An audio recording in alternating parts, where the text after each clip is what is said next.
இன்றே டவுன்லோட் செய்து உங்கள் ஃபேவரட் ஷோக்களை என்ஜாய் பண்ணுங்க. இன்னைக்கு எங்க கல்யாண நாள் துளசி.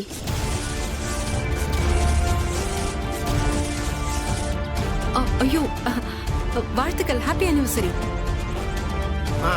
வாழ்த்துக்கள் வாழ்த்துக்கள். Happy birthday, happy wedding anniversary.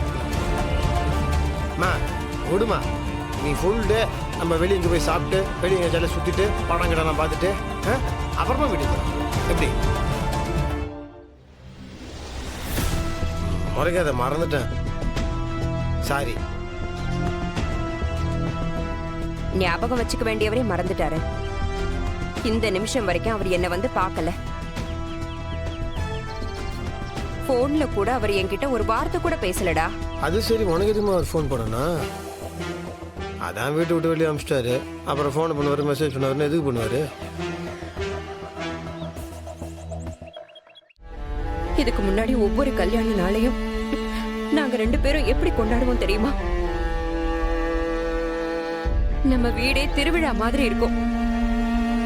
காலையில எழுந்து கோவிலுக்கு வந்து 100 பேருக்கு அன்னதானம் கொடுத்துட்டு ஊரையே கூட்டி எல்லாருக்கும் வேஷ்டி புடவைன்னு அன்பளிப்பு கொடுப்போம். நான் சாமியை கும்பிடும் போது எனக்கு அவர் நெத்தியில குங்குமம் வச்சு விடுவாரு. அன்னைக்கு முழு நாளும் அவருக்கு எவ்வளவு வேலை இருந்தாலும் எல்லாத்தையும் ஒதுக்கி வச்சுட்டு என் கூடவே இருப்பாரு. ஆனா இப்ப இந்த நல்ல நாள்ல என்ன வந்து பார்க்கவே இல்லை. அத்தை, நீங்க அதுக்கெல்லாம் ஃபீலே பண்ணாதீங்க. அதுக்கெல்லாம் மாமா ஒர்த்தே கிடையாது. மாமா மட்டும் இல்ல, எல்லா ஆம்பளைங்களுக்கும் இருக்கிற வீக்னஸ் தான் அது. கல்யாண நாளை மறக்கிறதுங்கிறது எல்லா ஆம்பளைங்களோட பொதுவான ஒரு வீக்னஸ் தான். தோ இங்க நிக்கிறாரு உங்க புள்ள வெற்றி. அவர்கிட்ட கேளுங்க. ஏங்க, நமக்கு என்னைக்கு கல்யாணம் ஆச்சு சொல்லுங்க? எனக்கு தெரியாதாங்க. அதான் இது எனக்கு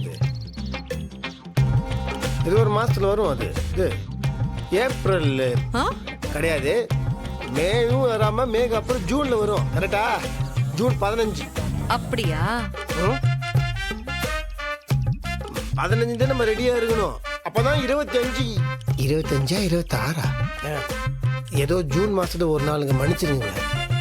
பாத்தீங்களா, இதுதான் ஆம்பளைங்களோட லட்சணம்.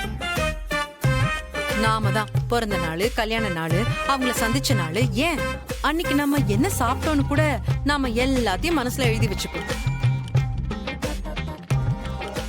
அவங்க விஷ் பண்ணுவாங்க, வெளியில கூட்டிட்டு போவாங்கன்னு ஏங்கி காத்துட்டு இருப்போம். ஆனா இவங்க என்ன பண்ணுவாங்க?